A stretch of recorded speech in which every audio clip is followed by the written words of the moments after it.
ప్రధానమంత్రి నరేంద్ర మోదీ లక్షద్వీప్ పర్యటన సందర్భంగా మాల్దీవులు చేసిన వ్యాఖ్యలు ఆ దేశాన్ని రోజురోజుకు తీవ్ర ఆర్థిక సంక్షోభంలోకి నెడుతున్నాయి. ఇప్పటికే మాల్దీవులకు భారత్తో ఘర్షణ వాతావరణం కొనసాగుతూ ఉండగా ఆ దేశానికి పర్యటన కోసం వెళ్లే భారతీయులు భారీగా తగ్గిపోయారు.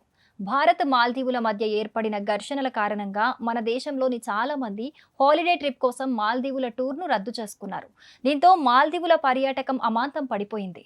దీంతో ఆ దేశం ఆర్థికంగా తీవ్ర సంక్షోభంలో చిక్కుకోగా తమ దేశానికి పర్యాటకులు రావాలని ప్రపంచ దేశాలను వేడుకుంటోంది.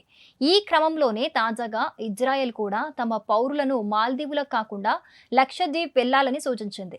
ప్రస్తుతం ఇజ్రాయెల్ హమాస్ ఉగ్రవాదుల మధ్య గత కొన్ని రోజులుగా భీకర యుద్ధం కొనసాగుతోంది. పాలస్తీనా భూభాగంలోని హమాస్ మిలిటెంట్లను లక్ష్యంగా చేసుకొని ఇజ్రాయెల్ భీకర దాడులు చేస్తోంది. ఈ క్రమంలో పాలస్తీనా గడ్డపై సాధారణ పౌరులు కూడా సమిధులుగా మారుతున్నారంటూ అనేక దేశాలు ఇజ్రాయెల్ను నిరసిస్తున్నాయి. ఈ క్రమంలో ఇజ్రాయెల్ పౌరులు తమ దేశంలో పర్యటించడంపై మాల్దీవులు నిషేధం విధించింది. అయితే మాల్దీవుల ప్రభుత్వ నిర్ణయానికి ఇజ్రాయెల్ అద్దిరిపోయే కౌంటర్ ఇచ్చింది. తమ పౌరులు భారత్లోని లక్షద్వీప్ వెళ్లాలని ఇజ్రాయెల్ దౌత్య కార్యాలయం ఓ ప్రకటన చేసింది.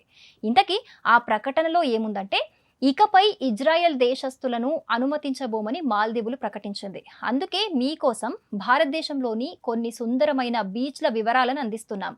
ఈ భారత్ బీచ్లలో ఇజ్రాయెల్ పర్యాటకులకు ఆర్థిక స్వాగతం లభిస్తుంది. అత్యంత ఘనమైన ఆతిథ్యం అందిస్తారు.